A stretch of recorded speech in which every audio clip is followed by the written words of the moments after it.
Yeah, I'm Ulrich Schrauldolph, Executive Director of Xentic Partners, which is a company which commercializes its own product lines. But I've actually worked for 30 years in product design consultancy in a similar name company, Xentic, which is providing product design service. This is a company who worked for a lot of local SMEs in developing their products in product design, mechanical engineering, in prototyping and manufacturing implementation. So I've done this here for over 20 years, and I've just retired from this job to focus on our own products, which we commercialize now on Xentic Partners, which is XQ Instruments, is one brand in there, which is doing lab devices, and another Voyar, which is doing therapeutic equipment, walker for handicapped children that have mobility issues, like, for example, cerebral palsy.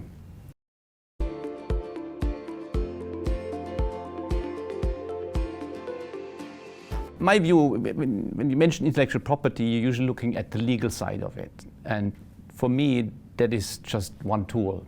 You know, what you want is protection. You're investing in something, you're putting in, your money, your time, your energy, and you want that this is good for something, because you're not getting out something instantly. You will get something out hopefully much later over time, and you hope it will be big, but you don't know, there's a big risk. And so you want to protect that. That's behind it, to be creative, to put, invest resources in it, and then later to benefit from it. And in order to be able to benefit, you need to protect it. And to protect it, one of the tools is IP. But it must be a tool which is meshed with all the rest, because it is a tool that has its own life, that has its own limitations. So we have in our products, which we have developed over years, and where we spend a lot of resources on, filed utility patents mostly. So I must have invested personally more than 100,000 in filing patents. And if you ask me whether that gives me any protection now, I would say probably not. Because after having spent all this money, if a bigger company would copy our products, would we be able to go after them? Maybe not. We would try it for sure, but so it is really part of the whole thing. It's like if I file IP, I'm staking a claim. I say this is mine. That's the first step. If I don't do that, I'm kind of inviting somebody to come in after I've developed the market.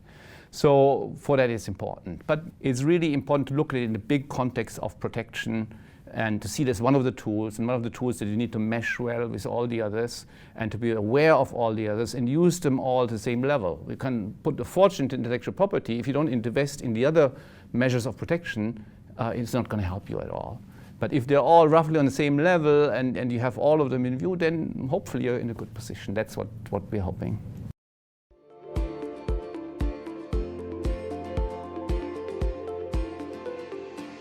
Actually, not that much, I must say. Like we had one case, one of the earliest products we have developed was wireless music.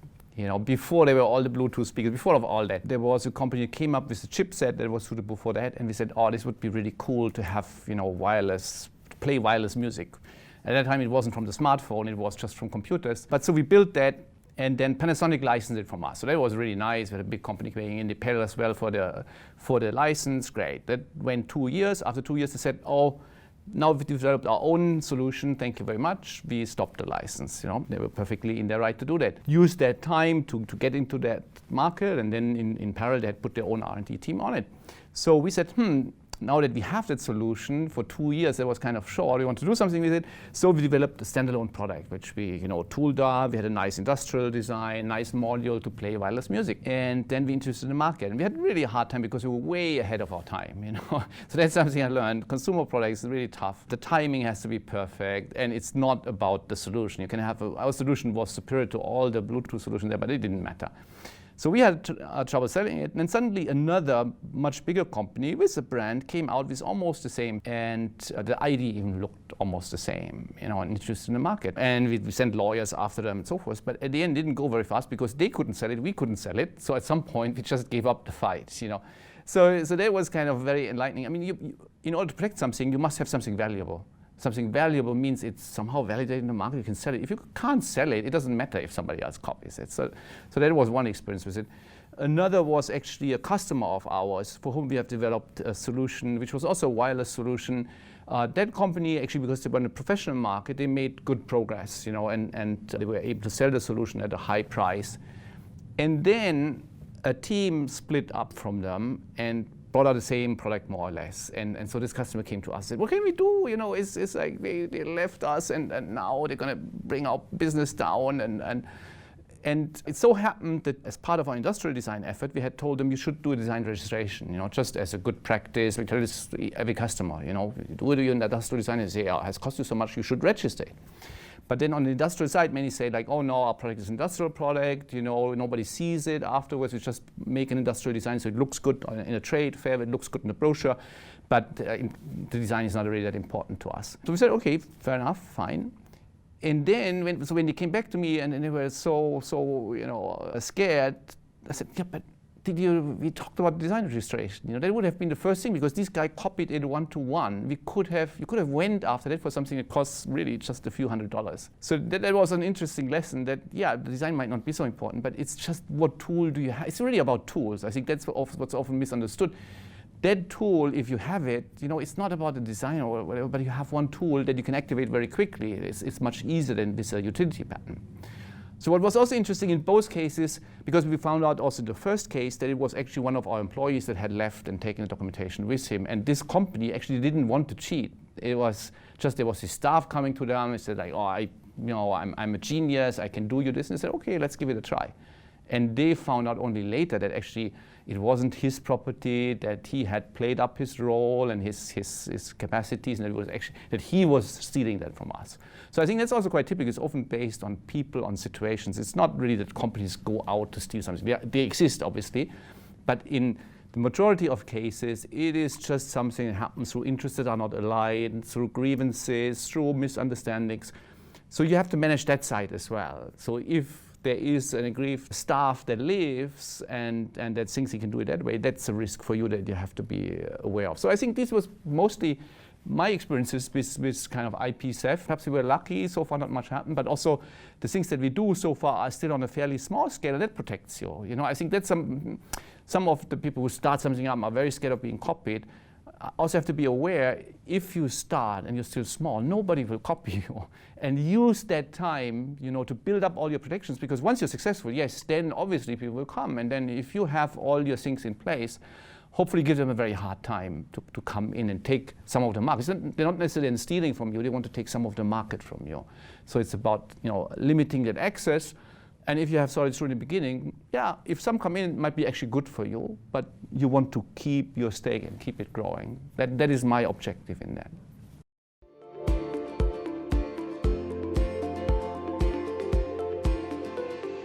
Yeah, absolutely. I mean, I come from the side of tools. What I want is to kind of protect access to the market that I hopefully ultimately have. And I need to have tools in place, and some of these tools I need to prepare. Let's say, for example, utility patent. Obviously, if I don't file it in the beginning, I cannot have it later. And so with these tools like pitch mark, like design registrations, like trademark and so forth, you need to prepare that. And the good thing is that it's not so costly. The utility patent, the problem is really you have to decide, are we going to do it or we don't? If we do it, you go in and you keep paying year after year, and you have to get through the first phase, which is the most expensive one. That's the decision.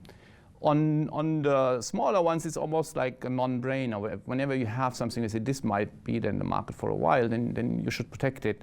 Not because it gives you protection now. As I said, you know, in the beginning, nobody wants to steal something from you unless you have validated your idea. Let's say if you're on something like Kickstart, then obviously you're very exposed. That's also why I have some hesitations with these kind of platforms, you know, because actually it's not that everybody knows about your idea. That's not the problem. You know, I could tell my idea everywhere, nobody will copy me.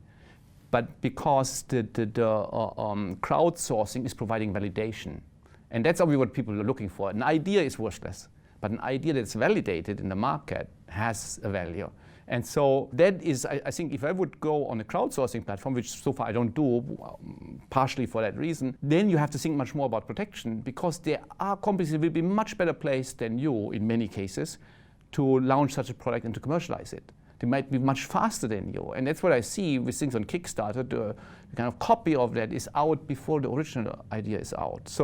So if somebody is going that way, you know, obviously he has to do a lot more than, let's say, for example, us, who focus on niches and build these niches, where we say we have a couple of years until people will come into that space, because it will take so long until they see us, until we have validated the market to a point where it becomes interesting for them. For us, it's interesting earlier, but for them, it's only interesting from a certain point. So if at that point I have already so many tools in place, like a whole thing out of which IP is really one set, and another is the manufacturing part, how I have structured my manufacturing, then it's kind of industry secrets, it's regulatory. So these are all sectors of protection that I have to all develop. And if they're all in place in these few years that I'm given, where I'm kind of safe, then once it becomes interesting for others, and once there might be people who are at least in some aspects better placed than me, because they might have better distribution, they might have better marketing, they might have better manufacturing, then still they won't be able to take a big chunk away from me.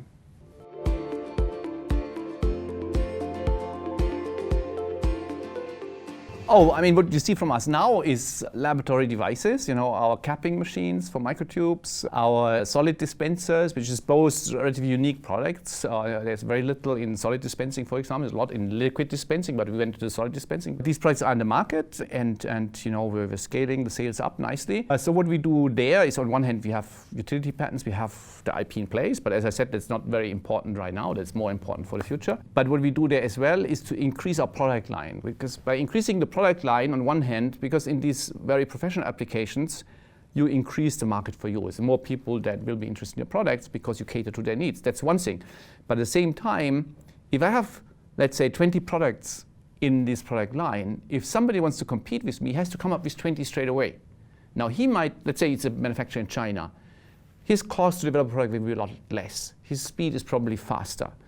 But now I'm throwing in the problem that they have to do 20 at once, and they would be already more reluctant to do that. That is something that I've learned from a customer that I worked in France, which was Legrand, part of Schneider, one of the big companies in electric equipment. And I worked for them a long time ago, like 25 years ago. And we did circuit breaker box and all this kind of stuff. And so I asked one of the marketing people there, how come you can compete with Chinese circuit breaker boxes? They cost like a tenth of what you're doing, and you're making them in France, very high cost.